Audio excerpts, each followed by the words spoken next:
In the previous season of Daredevil Born Again, we have a villain who just has all of the consequences of their actions removed entirely and the protagonists just don't care. We have fan favourite characters brought back just to be killed off instantly. There was a superhero who was hyped up only to be killed off instantly. There was a villain who was hyped up just to be killed off instantly. We have to watch Matt once again swear off being Daredevil so we don't get to see him in the suit until after halfway through the season. We had new annoying side characters who constantly tear Matt down or insult him. We have a black felon who insists that he's the victim of racism because the police keep arresting him for breaking the law. Fucking extraordinary that this was an actual plot point someone got paid to write. And we had the Punisher returning, and the man who is well known for his military tactics and scoping out his targets decides to just blindly walk into hostile territory and is then immediately captured. So after this brilliant and Oscar-winning season of television, can season 2 keep up the momentum, or will it break Disney trends and decide to be good? Let's look, shall we? We open with a quick marketing video where citizens of New York say that Fisk has done a good job policing the city, and I mean, sorry, gotta ask, what the fuck are the Avengers doing? Yelena was there when Fisk was running his criminal organizations in Hawkeye. Pretty much all of them should know him by reputation and be keeping an eye on him. So why the fuck have they not shut down all the prison camps? Why haven't they just officially recognised Daredevil as an Avengers member so he doesn't have to be on the run for being a vigilante? Why have they sat around and done literally fucking nothing? We see Matt tracking a cargo ship, the Northern Star, and after infiltrating it and finding a secret room full of weapons, the captain causes the ship to sink by pressing a button. I don't really know, maybe it was a tiny explosion that causes the ship to tip over, but it's not really explained, he just presses a button and then... Which also brings the problem of why did they do this? You want to sink the ship and try and destroy the evidence so Fisk and his associates don't get sent to prison. Alright, fair enough. Except you aren't destroying it, are you? Everything is still intact, which, while it seems like that's something that Fisk and his associates take advantage of later, it's also just a massive amount of evidence just sat there for anyone to investigate, which Matt points out. And it's not exactly a stealthy way to get rid of it considering you just had a giant cargo ship turn on its y-axis and slowly sink in front of a busy bridge, which, as we find out later, causes it to be all over the news immediately. Might as well have just used some explosives to guarantee the ship goes down and destroys all the evidence, almost like they did it this way just to make sure that Matt survives. Matt arrives back at the bar where Karen is training, and after telling the good news, the two of them kiss. So I guess they just got back together off screen.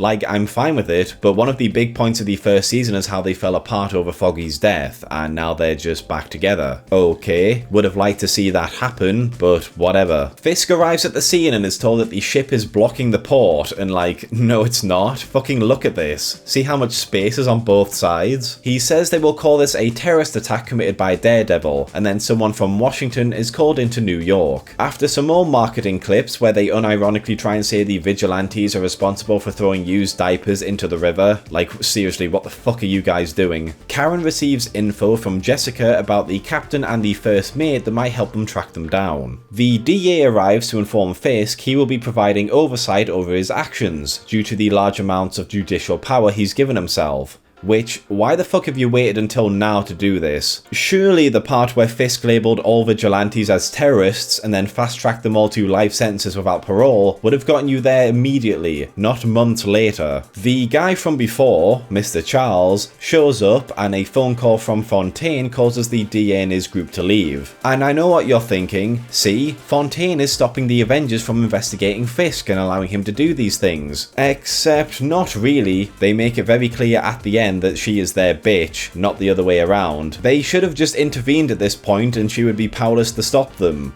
The Avengers just don't exist here. They're just gone for the sake of this TV show. We then see Jack, known as the Swordsman, being psychologically evaluated in Fisk's prison by Heather. And let me tell you, they've gone out of their way to make her an absolute bitch. Anyways, they get into an argument over the law before Jack concedes and starts to do her therapy evaluation. Kirsten and Sherry get into a discussion about the vigilante task force and Matt's disappearance. And I mean, Sherry just continues to annoy me. In the previous season season he talks about doing everything within the law and fighting things the right way, and then the first scene we see of him is him going, well, these people got kidnapped by the task force. I know there's a lot of legal work to do, but there's not really much I can do about that. Oh well, I guess I'll just sit here and complain. Some guy, Hochberg, visits them, with Sherry leaving to go see Matt and Hochberg talking to Kirsten, where he basically says, hey, everything you're doing here is pointless and you should come and work for Fisk, the guy who is doing everything you are fighting against.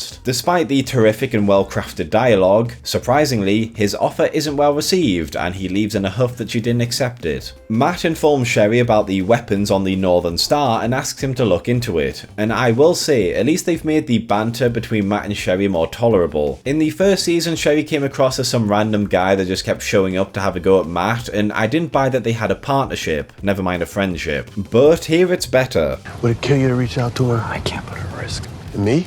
You're old. He gives Cherry the names of the captain and the first mate, asking him to go and find them. The task force enters a restaurant looking for the two of them as well, and despite seeing the giant blue flashing lights informing them the police is arriving, the captain decided to just sit there and do jack shit, allowing Powell and the task force to grab him. We then get a skit of someone being Fisk and pointing out all the very obvious evil shit he does, and I mean, yeah, it's a funny skit, but it's also just true. Fisk is very obviously evil, he doesn't really try and hide it, so why the fuck hasn't anyone tried to intervene here? BB Urich goes and visits Daniel, the deputy mayor, and their talk turns into, please be careful because Fisk always loses and hurts people, and that's about it. Why you would trek all the way across the city to say that when you could just use a phone call is beyond me. I'm so glad we wasted all this time on this very much needed scene. Matt visits the restaurant owner, asking her to help him, and we see the captain being tortured, only for this dude,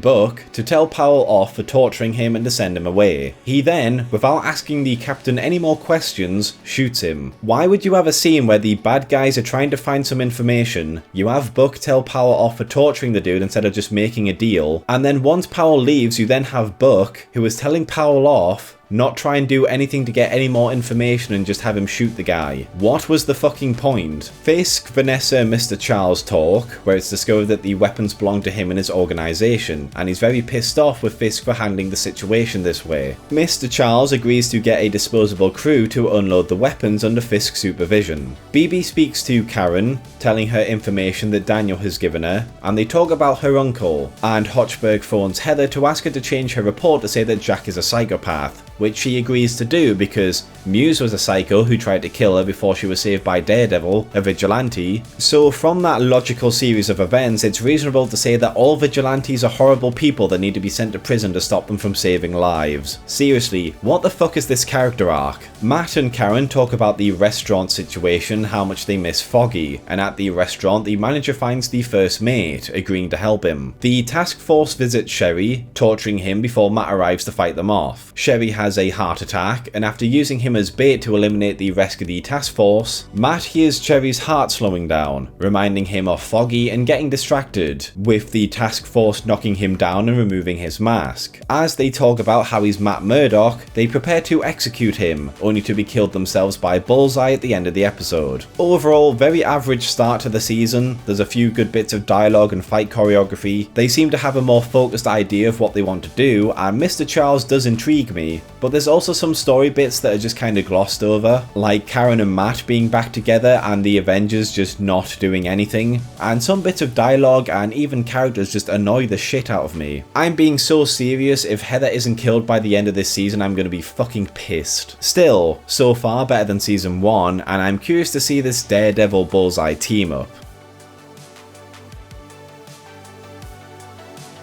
Thanks for watching, lads and lasses. If you enjoyed this video, please consider liking, subscribing and checking out some of my other videos. Sharing always helps, and if you're feeling really generous, please consider my Patreon or YouTube membership. But most of all, I just hope you had a great day, and hopefully I will see you in the next video.